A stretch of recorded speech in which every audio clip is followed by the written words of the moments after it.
और जहाँ तक जाति जनगणना की मैं बात करूँ तो उसमें तो हमारा पहला सवाल है कि आदिवासी अपनी जनगणना कहाँ पर करवाएगा, अपनी पहचान कहाँ दर्ज करवाएगा।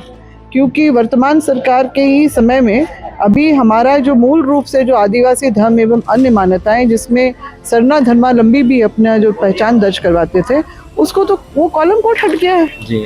हाँ, जनगणना के प्रपत्र से तो 7वें नंबर पे जो हमारा कॉलम कोड था आदिवासी धर्म एवं अन्य मान्यताएं, उसको तो हटा दिया है।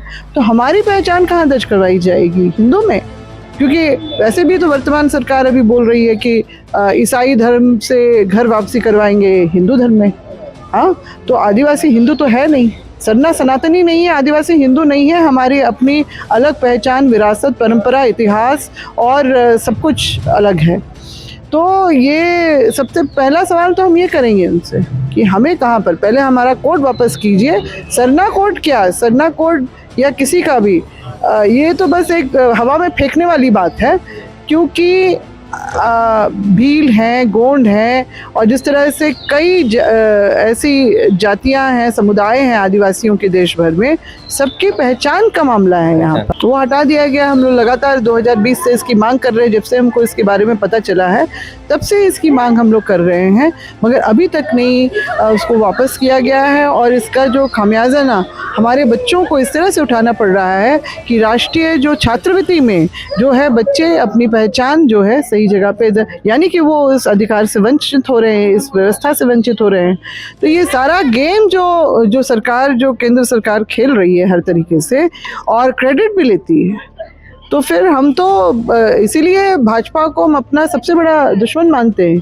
क्योंकि जो हमारी पहचान को मिटा दे, यानी वो हमारे जो उस आवाज़ को, हमारी उस विरासत यानी कि कल को अगर हमें जबरन हमारा जो धर्मांतरण हिंदू में हो जाता है तो पहला सवाल होगा, तुम भी हिंदू, हम भी हिंदू, तो तुम्हारे लिए जो संवैधानिक प्रावधान है 13(3) क के अंतर्गत जो तुम्हारे जो कस्टमरी लॉ है और फिर जो हमारे जो सारी परंपरागत जो रूढ़िजन्य सब चीज़ों को जो मान्यता दी गई है, फिर 5वीं अनुसूची, 6वीं अनुसूची, सब एक झटके में ख़त्म।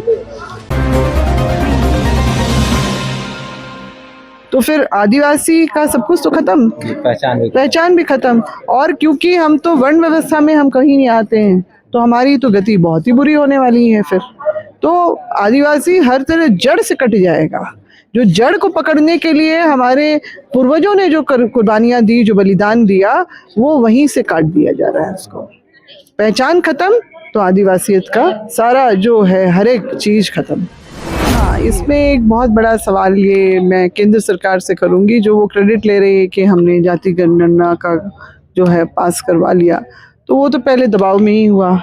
जो संसद सदन में जो नेता क्रेडिट लेने का होड़ है, वो भी ऐसे वक्त में जबकि पहलगांव का मामला बहुत जोर पकड़ा जी। तो वहां से डाइवर्ट करने के लिए इसको किया गया और कोई नहीं है। बिहार चुनाव भी है सामने और ये साथ में साथ जो पहलगांव का भी जो हुआ मामला है और ये जो अभी सिंदूर ऑपरेशन वगैरह चलाया जा रहा है, क्या जरूरत थी? आप कहाँ सिक्योरिटी में, बॉर्डर सिक्योरिटी में कहाँ पर गलतियाँ हुई? जब आप इतनी बड़ी बड़ी बातें करते हैं कि देश हमारे जो है सुरक्षित है, तो वहाँ के जो लौट के आए, बच के लोग आए, उन्होंने तो बोला कि सिक्योरिटी तो कहीं नज़र ही नहीं आती। आप ऐसे बॉर्डर एरिया को ऐसे असुरक्षित कैसे छोड़ सकते हैं? तो किसके कहने पर ये सब कुछ हो रहा है और ये माहौल और ये परिस्थितियाँ कैसे खड़ी हुई?